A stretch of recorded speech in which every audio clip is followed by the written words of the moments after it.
আল্লাহ সুবহানাহু ওয়া তাআলা পবিত্র কোরআন দিয়ে পবিত্র কোরআনে ঘোষণা করতেছেন, আমি আমার বান্দাকে মসজিদুল হারাম থেকে আল-আকসায় নিয়ে গেছি, তার বাইরে যে বরকতময় জায়গাটা দেখানোর জন্য।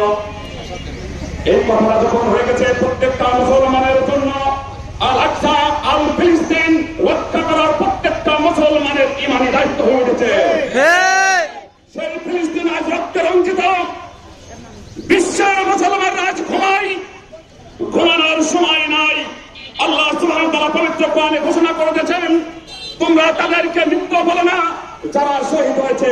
পৃথিবীর প্রত্যেকটা মানুষ মৃত্যু চায় না, কিন্তু মুসলমানের আল্লাহ সুবহানাহু ওয়া তাআলা বলতেছেন যারা শহীদ হয় তারা মৃত্যু, আমরা ওই মৃত্যু স্বাদ চাই কি চাই না। যদি আমরা চাই, আজকে আমরা রক্ত কণ্ঠা পান করবো। যদি মুসলমান একবার জেগে ওঠে, বিশ্বের সমস্ত ইহুদি নাসারা সমস্ত ছারখার হয়ে যাবে। মুসলমানের দুইটা কলেজে, একটা মদিনা মক্কা এবং একটা আল আকসা, সেখানে আজকে রক্তপাত ঘটছে। আজকে নিরীহ নিরপরাধ নিরস্ত মানুষকে যেভাবে নির্বিচারে এই ইসরায়েল হায়না বাহিনী, সন্ত্রাস বাহিনী, বিশ্বস্ত সন্ত্রাস আমেরিকার মধ্যে আজকে নির্বিচারে প্রত্যেক দিন হাজার হাজার মুসলমানদেরকে হত্যা করছে। আমরা এর প্রতিবাদ জানাচ্ছি। আসলে প্রতিবাদ, মুসলমানের প্রতিবাদ জানানোর দরকার না, মুসলমানের সশস্ত্র সংগ্রাম এবং জেহাদ দরকার।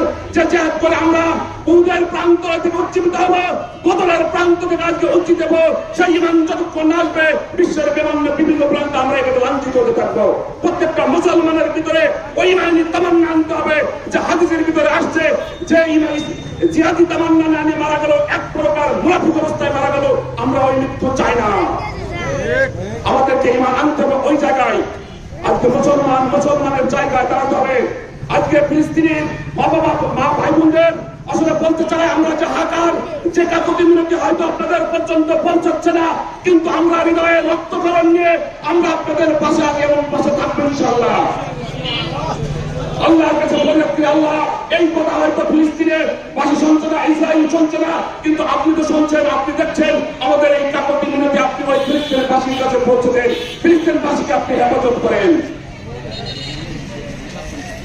সরকার সংকেত এ পর্যন্ত